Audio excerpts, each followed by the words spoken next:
So physical quantities can be of two types. Physical quantities can be classified into two types. They can either be scalar quantities or they can be vector quantities. Scalar quantities have only magnitude and unit. They can be completely described by magnitude and unit, whereas vectors need magnitude, unit, and direction. There are three things: magnitude, unit, and direction. In IGCSE, we generally talk about only magnitude and direction. But in higher standards, you also have to talk about the unit. Okay. Now, what are examples? So, mass is a scalar quantity. Wherever I am, the mass of my body will be same. But weight, being a force, is a vector quantity. We always fall down. We always fall towards Earth, so it has a direction downwards. Speed is a scalar quantity, whereas velocity is a vector quantity. One very interesting thing to note here is, okay, some things have direction, but they are still not vectors, like current. Current is a scalar quantity. Although current has direction, but it does not obey vectors laws, does not obey vector laws of addition or multiplication. So we say that it is a pseudo vector. Although this is it's highly unlikely that they'll ask you this, but you remember that current is a scalar quantity and also pressure is a scalar quantity. Students get confused in this. Do not get confused. Pressure is a scalar quantity. Energy or work, all types of energy and work are also scalar quantity. And velocity, acceleration is a vector, just like velocity is a vector. Acceleration is a vector. Forces are vectors. Moment of force is also a vector. So, as we go further in the syllabus, we'll come to know about more which are scalar and vector quantities. Now, what is a resultant vector? Okay.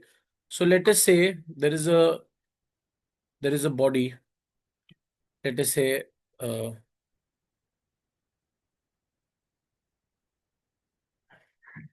this object.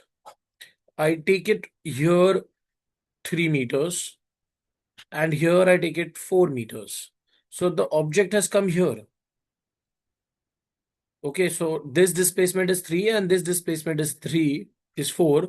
But when I draw a vector like this, which is 5 by theorem of Pythagoras, right? Because it will be 3 square plus 4 square. So that will be 25. So that will be 5. This displacement is having the same effect that is given by the two vectors combined. Correct? The effect of 3 and effect of 4, the combined effect of 3 and 4 is similar to the effect of this 5. So this 5 will be called as the resultant vector. This will be called as the resultant vector. Again, in IGCSE, we just have perpendicular vectors to each other. So we don't need to worry about it. We will always make two vectors perpendicular to each other. Let us say we have that there is a river. Okay, in question you'll get like this. Questions you'll get like this. There is a river which is flowing towards um, east. So we take this as east. They'll say that it is flowing towards east with a velocity of, let us say, 12 meters per second. Okay. And then a boy tries to cross from here to the opposite side, and he goes like this with 13 meters per second. Now, these are two vector quantities, and then they will ask for the resultant.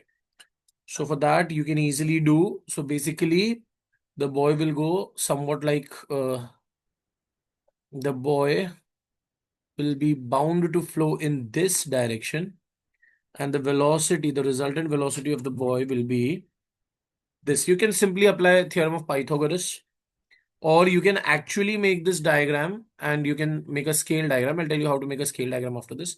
But by just doing Pythagoras, what you can do is this is 12 and this is 13.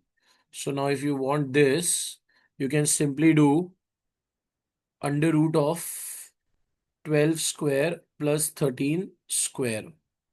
So that's 144 plus 169, right? Now how much is 144 plus 169? You can use your calculator.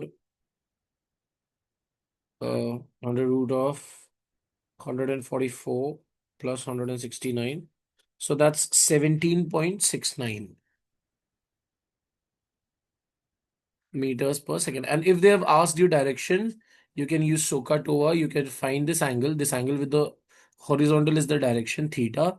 You can do tan of theta is equal to opposite upon adjacent. So theta will be tan inverse of 13 over 12. So if I do that,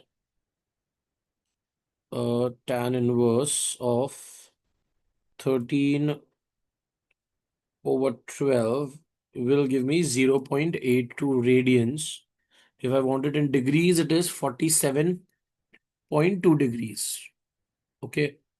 So this is how you can do it without using any equipments, without using geometry box or scale or pencil. This is just calculations simply. If you want to make a scale diagram, what you can do is, listen carefully. If you want to do the same thing with a scale diagram, first you will have to specify the scale. So let's say I take 1 centimeter as 1 meter per second. So first I'll make the 12 meter per second like this. 12. 1 centimeter here is 1 meter per second. So this should be 12, right? Like this. And similarly, 13 will be like this. And then you just draw this. And once you have drawn this, connect this dot and this dot. And then you measure this length. So you'll get this length as 17 centimeters. So you can say, measure it actually with a scale. Keep your scale here and measure it, okay?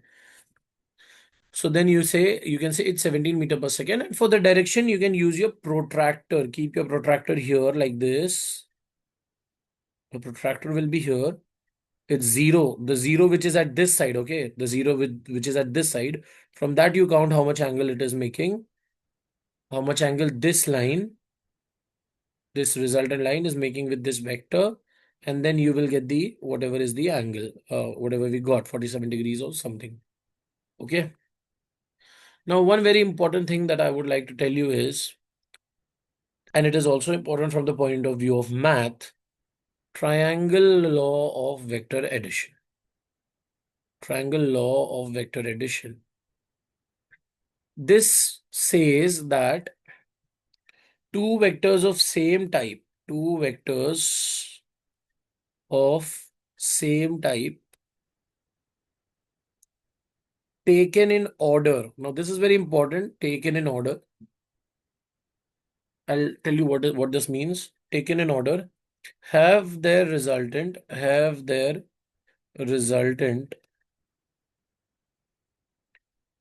the third side of the triangle. Third side of triangle. Starting from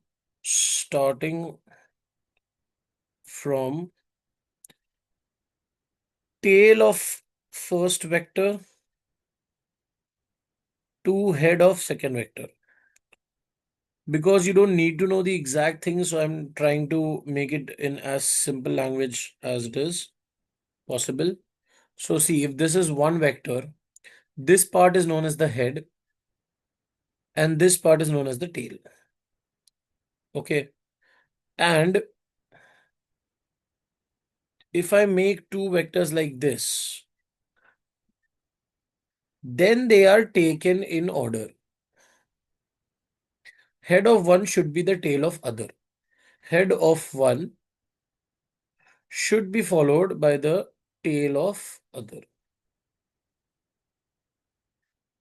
Okay. Head of one, then the tail of other. If it was like this, these are not taken in order. Even if it is like this, these are not taken in order. But the thing is that if they are like this, you can shift this vector here. Or vector can be shifted parallel to itself. Nothing changes. The sum is still correct. Okay. So if the vector is like this, if two vectors are like this, you can draw it like this. This means the same thing. But if one vector is like this and the other vector is like this, then you cannot use the triangle law. In that case, what you can do is you can reverse one of the vectors. Let us say if this is A and this is B, I can make this as B and this as minus A, and then I can find it.